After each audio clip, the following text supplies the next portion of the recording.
Hello everyone. ఈరోజు henna లాంటిదే కానీ కొంచెం హెల్దీ వర్షన్లో మనకి హెయిర్కి మంచి కలర్ వచ్చేటట్టు ఒక మంచి ప్యాక్ అయితే రెడీ చేసుకుందాము. ఇదేంటంటే నాకు పర్సనల్గా అయితే హెన్నా పెట్టుకుంటే నాకు ఎందుకో జుట్టు బాగా డ్రై అవుతున్నట్టు అనిపించింది. నేను ఈ టైప్లో వర్క్ అయింది నాకు. అది మీకు కూడా వర్క్ అవుతుందేమో అని నేనైతే చూపిస్తున్నాను. ఏం లేదు, జస్ట్ బీట్రూట్ని కట్ చేసుకొని మనం మిక్సీ జార్లో వేసుకోవాలి. చాలామంది అది జ్యూసే వాడతారు, నేనైతే మొత్తం పల్ప్తో సహా వాడాను.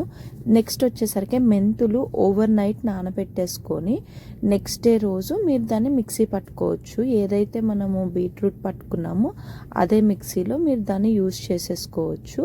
ఇది మంచిగా మధ్యలో వాటర్ పోయకుండా ఏదైతే మెంతుల్లో నానబెట్టిన వాటర్ ఉంటుంది కదా, ఆ వాటర్నే మీరు దాంట్లోకి యాడ్ చేసేసుకోండి. ఇలా ఉన్న తర్వాత మంచిగా మిక్స్ చేసుకోండి. అండ్ దీంట్లోకి మనము హెన్నా పౌడర్, మీకు ఎలాంటి హెన్నా పౌడర్ నచ్చితే అది, కాకపోతే నేనైతే ఎక్కువ వేసుకోవట్లేదు. నేను జస్ట్ ఒక 3 స్పూన్స్ అలా వచ్చేటట్లే వేసుకున్నాను. అండ్ దీంట్లోకి మంచిగా మిక్స్ చేసేసుకోవాలి.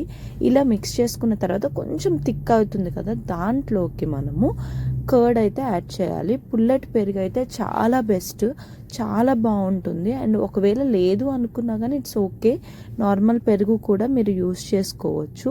ఈ పెరుగు ఏంటంటే మనం ఇది చేసిన తర్వాత ఒక గంట పక్కన పెట్టాలి పక్కాగా. మనం కొంచెం లూజ్గా చేసుకుంటే బెస్ట్ అసలు. ఇలా మంచిగా మిక్స్ చేసుకున్న తర్వాత 2 అవర్స్ పక్కన పెట్టి, లేకపోతే ఒక హాఫ్ అన్ అవర్ అయినా పక్కన పెట్టి హెయిర్కి మంచిగా అప్లై చేసేసుకోవటమే. ఎంత మంచి కలర్ వస్తుందో అసలు మీరు అస్సలు ఎక్స్పెక్ట్ చేయరు.